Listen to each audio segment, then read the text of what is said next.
Good morning, ladies and gentlemen. Welcome to a very special Trudge Report YouTube episode. This is possibly the greatest Monday morning I've ever experienced in my life, although might walk that back depending on what days of the week my children were born on, but I am bringing you the 2025 Masters Championship recap. As most of you know on the Trudge Report, I am an absolute golf nut. I love the game of golf. I love everything about it. I play as much golf as I can without getting myself in trouble. I watch everything on it, listen to everything on it, follow architecture, news, swing tips, just absolutely everything. I follow a podcast religiously on golf. And yesterday was a historical day in the game of golf and sports worldwide. Rory McIlroy, the little man from Northern Ireland, has completed the career Grand Slam. And just to put that into perspective, that is equivalent to the three-peat in professional sports. So like when Michael Jordan and the Chicago Bulls won 3 championships in a row, he took a year off, played professional baseball, came back, won another 3 in a row. What the Kansas City Chiefs failed to do this past year in abysmal fashion, winning 3 in a row. It's very, very rare. It's hardly ever been done. And what Rory McIlroy did yesterday is the equivalent to that. He won Golf's Grand Slam, which means he's won all 4 majors: the Masters tournament yesterday, the PGA Championship, the US Open, and the Open Championship, or used to be known as the British Open. Very difficult to do. I'm going to get into some statistics about it all. I got my notes. I'm amped up. It was a very, very emotional ride yesterday in the greatest way. And I'm going to try to articulate that, but it's going to be very difficult unless you are a golf fan. So a couple things.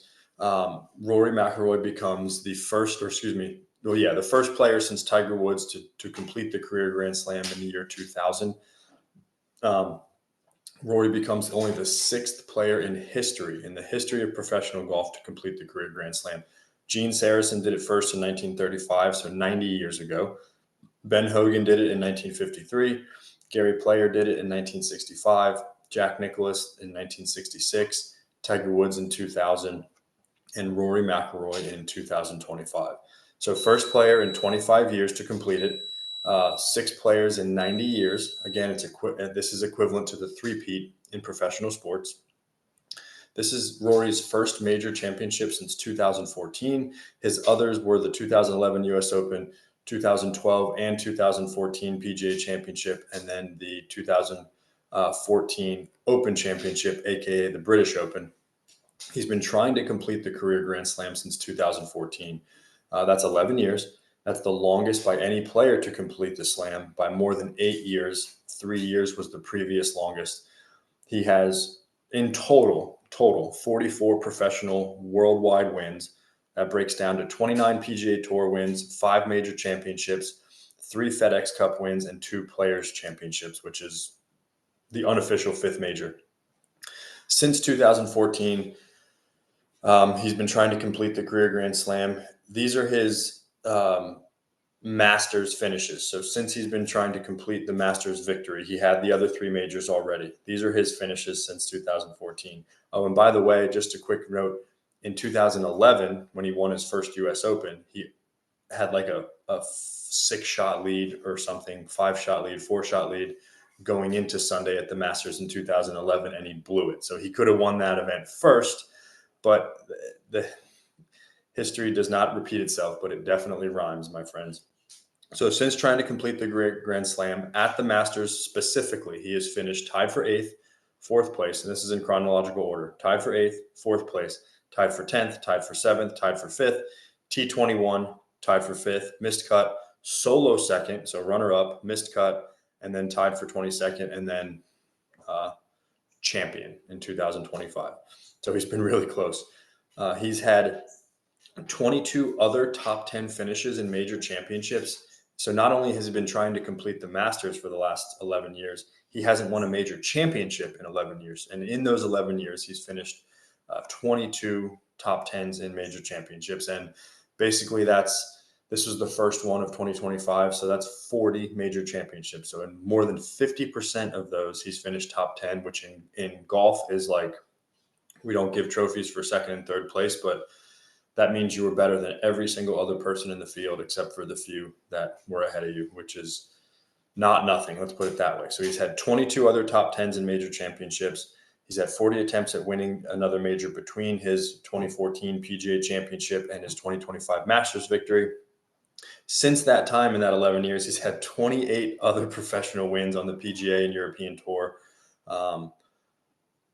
So it's historical, and I don't even know how to put it into words properly, because like golf is such a different sport, and it's on obviously an individual sport. There's a couple team events throughout the year, the Ryder Cup, which is an unbelievable event, and possibly the best event of the golf calendar watching year and playing year. But it's such an individual sport. He's come so close in majors, in just majors in general and the Masters, that it's like it became the narrative for the last however many years. Like, can Rory win the career Grand Slam?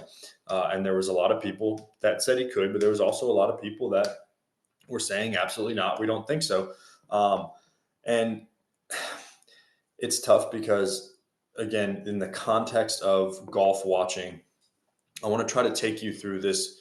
I'm going to take you through all 4 rounds real quick, but then I want to try to take you through what happened yesterday and the way it played out, and the amount of up and down emotions from one extreme to the other was just absolutely unbelievable. And it's equivalent again to like triple overtime, buzzer beating baskets, last minute Hail Marys, like all that stuff, Grand Slam walk-off home runs in Game 7. Like, that's what we're talking about, people. So for the sports fan that likes other sports, overtime Stanley Cup playoffs, like fast, like just can't even describe it. But that's what we're talking about. That's the magnitude of what we're talking about. Grown men and women weeping because they're so happy for Rory, because he is a beloved figure, polarizing at times, but ultimately a beloved figure. And he's one of the only, especially golfers are a little tight knit. And that's sometimes what we love about him, the stoicism and the just kind of, Tiger Woods was a robot, you know what I mean? Phil Mickelson was a little more flamboyant, a little more outgoing. And Rory he's been everything. He is like the everyman golfer in terms of his emotions. He talks, at times he hasn't done media, but he lets people in. He talks about his emotions. He's real.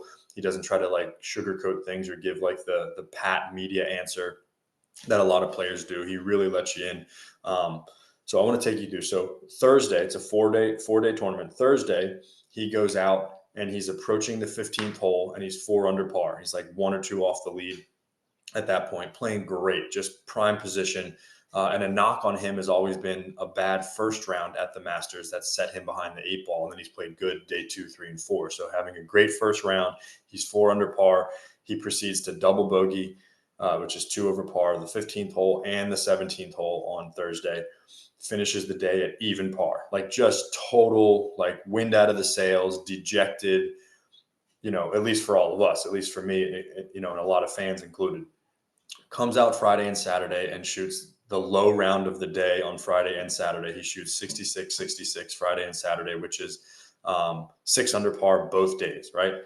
And he is now, after Friday, he was like 2 back of the leader, who was Justin Rose, at 8 under, and he was at 6 under. And then after Saturday, he finishes and he's in the lead by 2 strokes on after Saturday. He's at 12 under.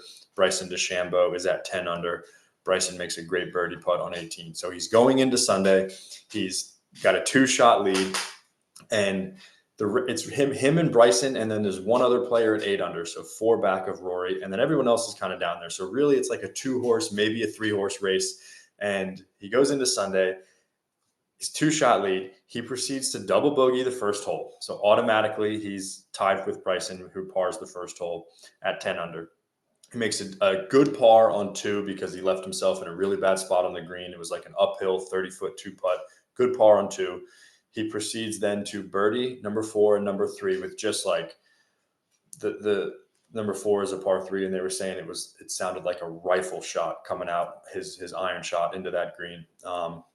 Birdies hole 3 and 4, makes 4 pars in a row on 5, 6, 7, and 8 with some clutch birdie putts in that span. Birdie's the 9th hole. Oh, birdie's the 10th hole. So he's got a four-shot lead with 8 holes to play, which for a lot of these guys is like just put it on cruise control and take it to the house.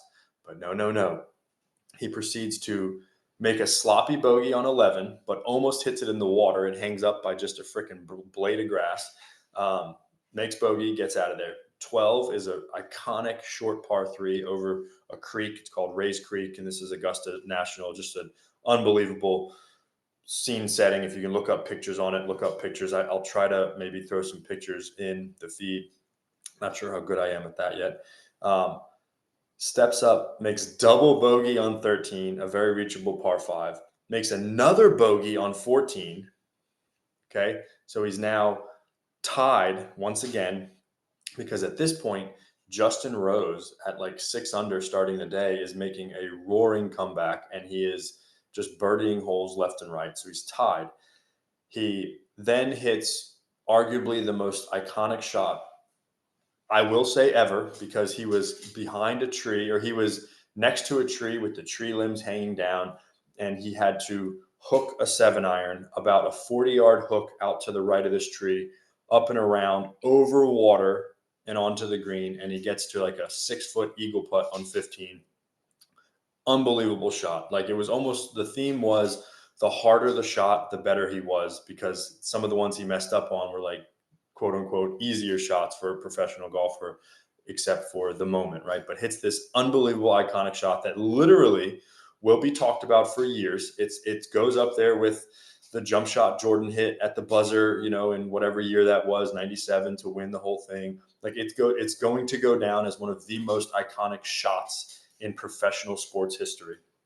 Stuffs it to 6 feet. He does miss the eagle putt, but he birdies 15, so he's now back up by 1. Makes a great par on 16 and a tough par 3 over water. Had a great look at birdie, just missed it. At this point, Justin Rose makes bogey on number 17. So Rory is up by 1 at this point. He steps up, and before he plays 17, he plays 17. Rory hits a magnificent iron and birdies 17, hits it to like 3 feet, birdies 17. So he's up by 1. But what he doesn't know is that Justin Rose also makes birdie on 18. So he pulls within 1. And Rory proceeds to bogey the 18th hole, sloppy wedge shot, puts it in the bunker, gets a nice bunker shot, and misses like the 5-foot downhill slider putt for par. So they're tied. They go to playoff holes. First playoff hole, Justin Rose steps up, hits a bomb in the fairway. Great shot. Rory steps up and hits just this missile up the fairway and is 30 yards in front of Justin Rose. So in golf, the longer club you have in, like the longer shot you have, the harder it is to stop the ball or spin the ball or have it roll off or whatever.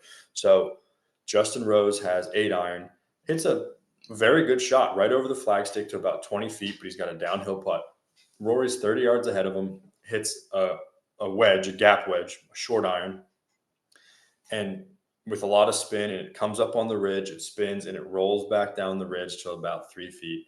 Justin Rose misses his birdie putt. Rory sinks his birdie putt in the first playoff hole and just collapses to the ground in tears. And again, some of you out there might be thinking, what's the big deal? Like, it's just, again, it is equivalent to the greatest sports moment. Even if you don't like golf, think about your own sports watching moment, the iconic sports watching moments, and it's equivalent to that. His wife and his daughter, the tears, just everything. He's been trying for 11 years to complete this. And this was the narrative around him, that he was a great player, Hall of Fame player, no doubt, iconic player, game changer, trendsetter. Little kids look up to him. Grown men want to be him. Women want to sleep with him, all that stuff. Politicians want to shake his hand.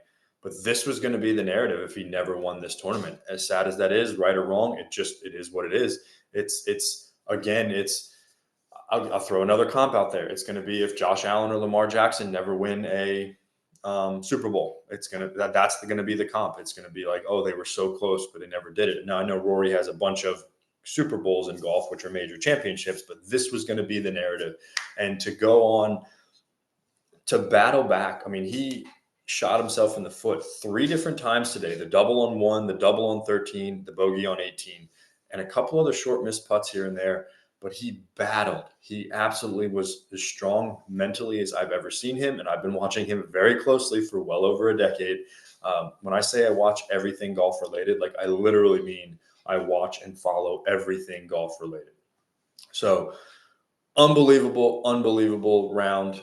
The emotions were just through the roof. I don't even really know how to describe it. It's equivalent again to Tiger Woods winning the Masters in 2019 when everybody else had wrote him off. And it was just this moment that the moment was too big to describe and to put into words. And you just kind of had to either be there or witness it and just take it all in. I didn't do this video last night because I just truly, I didn't have all my research, but I just truly didn't know how to put it into perspective. And I was emotional. And I know, again, call it cheesy, call it whatever you want. I really don't care. Sports make me feel something, and following and rooting for my best players or teams, they make me feel something. And I have gone on an emotional ride, as millions of other people have, with Rory McIlroy for many years now, good and bad. And for him to do it the way he did it was just iconic and historical. And I truly don't know if he would have ever won the Masters had he not done it yesterday, because he was so close. Last year, he was close at Pinehurst, the U.S. Open. He missed a putt to go to a playoff. The year before that, he was really close at Los Angeles Country Club in the U.S. Open. Year before that, he was really close at the British Open at St. Andrews. Like, he's been really close, and he's had other really close. In 2018, he was like, I think 1 or 2 back of the leader, who was the eventual winner, Patrick Reed, going into Sunday at Augusta at the Masters. And he just couldn't put it together. He just kind of fell off and faltered. Again, 2011, he had a great chance. Like, he's had other good chances. 2022, he was solo second. He was a little far back that day, but he came roaring back, pun intended. And so historical, wonderful, just magnificent to witness on TV. Nonetheless, would love to go to Augusta one day. And anything you can look up or read, watch his post-game press conference, just watch all of it. Watch the immediate reaction after he wins, and just his embrace with his wife and kid, his caddy, who's his longtime friend, Harry Diamond. Shout out to Harry.